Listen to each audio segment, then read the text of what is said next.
Good morning guys. Hello guys, কেমন আছো তোমরা? আমি ভালো আছি। আজকে সকাল সকাল উঠে থেকে রোদ উঠেছে। আজকে একাদশী, মা দেখে পুজো দিচ্ছে। গাইজ আমি এখন স্নান করে নেব। বাবা আমাকে স্নানের জল তুলে দিচ্ছে। একাদশীর দিন সকাল সকাল স্নান করি আমি। সকাল সকাল স্নান করতে গাইজ ভালোই লাগে।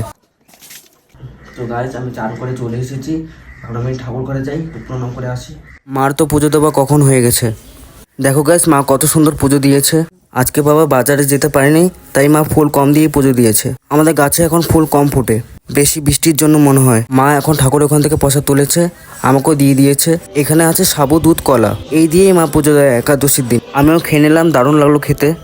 গাইজ সকাল থেকেই টিভিতে ঠাকুরের গান চলছিল, এখন আমি টিভি বন্ধ করে দিব, কেননা আমাকে এখন পড়তে বসতে হবে। আমার অনেকগুলো নোট লেখা বাকি আছে, এখন আমি পড়াশোনা করি। গাইজ আমার চ্যানেলটি প্লিজ লাইক, শেয়ার, সাবস্ক্রাইব করে দিবে। আমাকে প্লিজ সাপোর্ট করো, আমার পাশে থেকো। Tata guys.